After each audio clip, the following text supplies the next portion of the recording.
Halo guys, balik lagi dengan Efek Movie.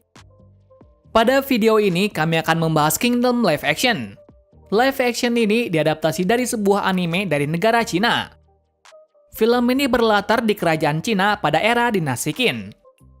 Cerita akan berfokus kepada seorang anak yatim piatu yang secara tak sengaja terlibat oleh konspirasi dari salah satu kerajaan. Tapi sebelum kita menuju topik utama, jangan lupa untuk klik tombol subscribe dan juga tombol loncengnya agar selalu mendapatkan update seputar alur cerita film dari kami. Dan berikut alur cerita Kingdom Live Action versi Efek Movie.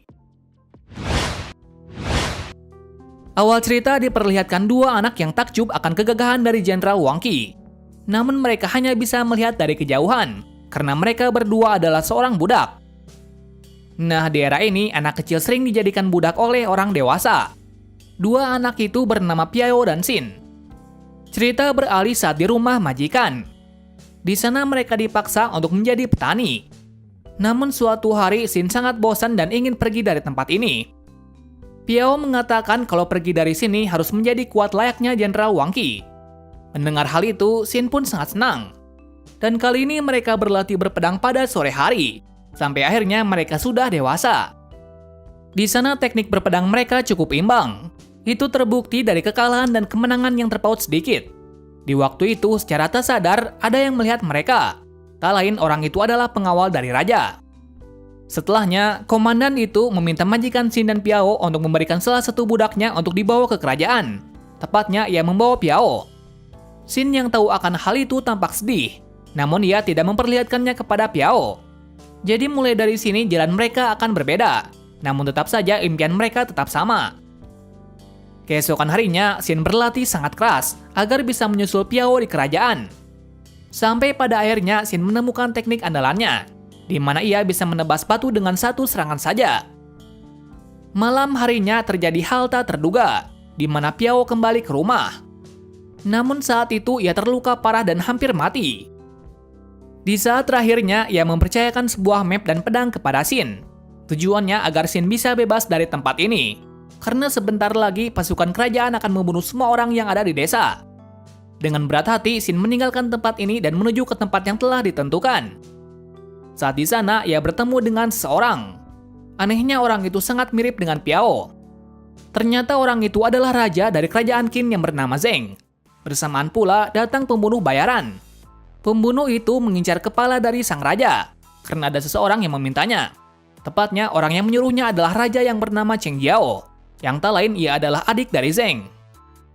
Waktu itu Xin kebingungan tentang apa yang terjadi. Tapi yang pasti musuhnya adalah pembunuh tersebut, karena pembunuh itu yang menyerang sahabatnya.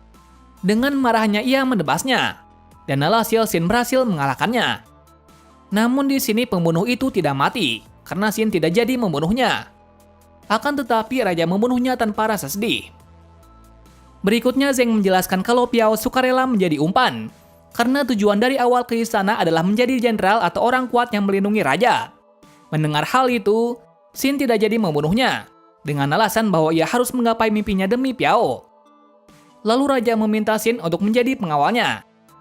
Dengan terbayang-bayang Piao, ia pun menerima tawaran itu. Setelahnya, mereka akan menuju ke suatu tempat. Namun di tengah perjalanan, mereka dihadang oleh orang yang memakai kostum aneh. Wanita itu bernama Hi Liao Diao. Diao sebelumnya sudah mengetahui bahwa Zheng adalah raja. Nah, di sini ia berniat membantu raja agar bisa mendapatkan harta. Jadi Diao ikut berkelana menuju ke tempat tujuan. Lagi-lagi di perjalanan mereka menemui rintangan, di mana raja diburu oleh seseorang.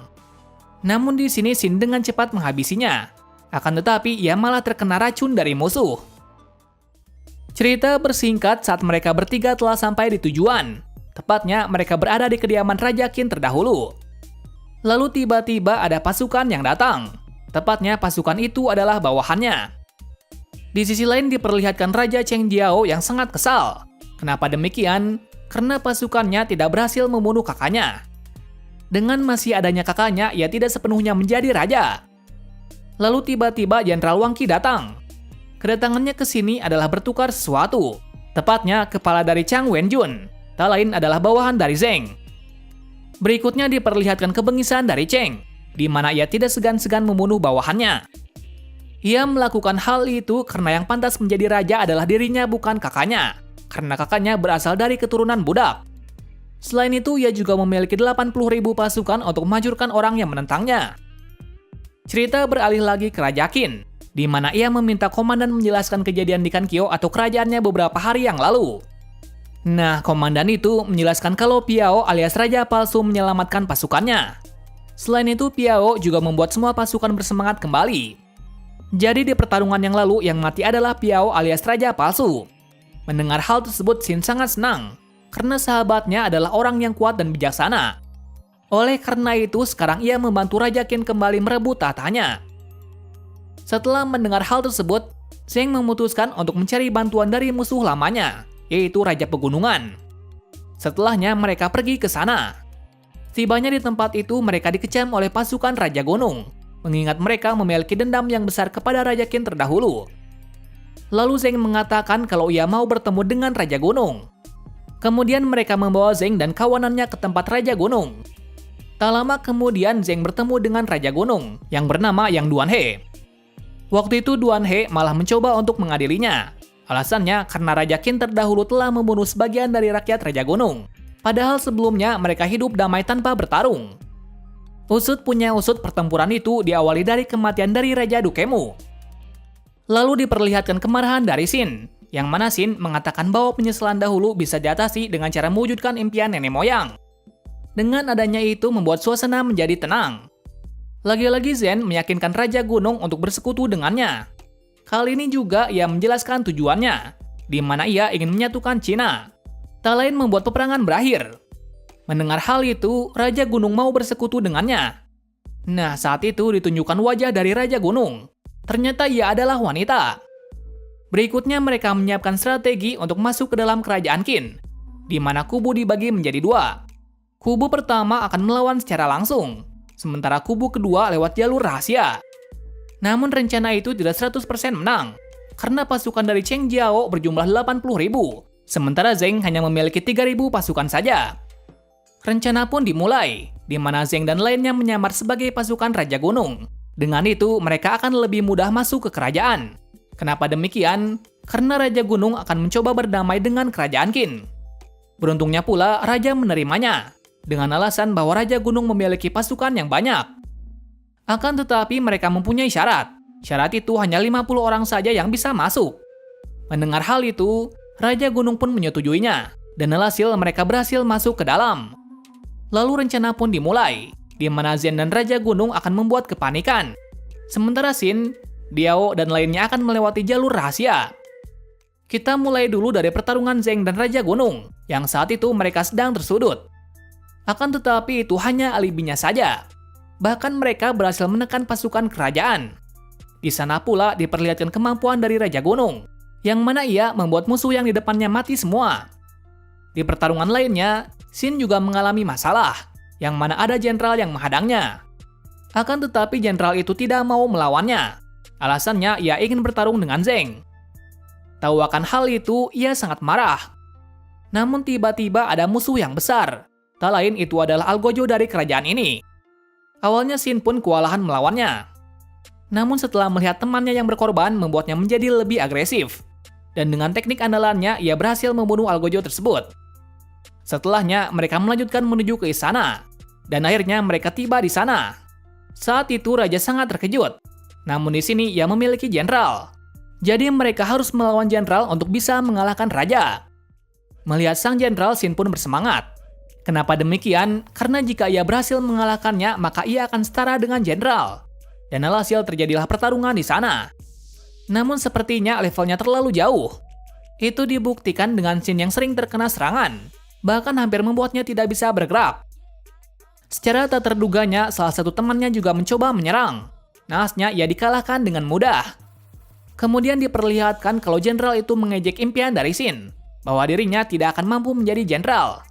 Mendengar hal tersebut, ia pun teringat perkataan dari Piao. Lalu diperlihatkan hal yang tak terduga, di mana Shin berhasil menyerang jenderal itu. Bahkan ia berhasil mengalahkannya dengan satu serangan saja. Namun serangan itu sangat brutal hingga membuat pedang dari sang jenderal patah. Atas kekalahan dari jenderal kerajaan, Raja pun tidak bisa apa-apa.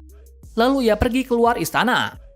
Di samping itu Diao terkena tusukan dari penasihat raja. Akan tetapi ia tidak mati lantaran ia memakai baju pelindung. Di lain sisi, Zheng dan lainnya dikejutkan dengan adanya Raja Cheng, di mana raja keluar dari istana. Di sana Cheng sangat kebingungan karena para pasukannya tidak ada yang membantunya. Di saat itu Zheng mencoba mengakhiri pertarungan antar saudara dengan cara membuat adiknya merasakan kesakitan, bahkan membuat adiknya babak belur.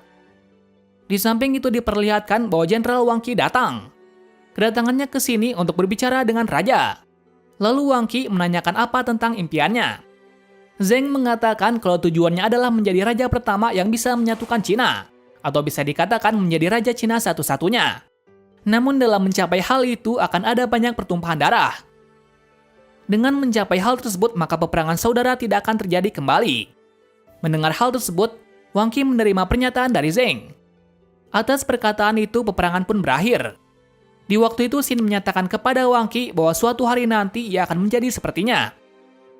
Film ini diakhiri dari Zheng yang menjadi Raja Qin kembali.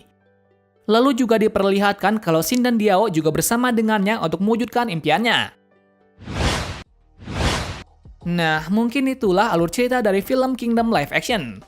Untuk cerita mungkin bisa dikatakan cukup mudah ditebak. Tapi meskipun begitu, kekurangan tersebut bisa ditutupi oleh beberapa adegan yang cukup bagus. Terima kasih sudah menonton video ini dan sampai jumpa di video selanjutnya.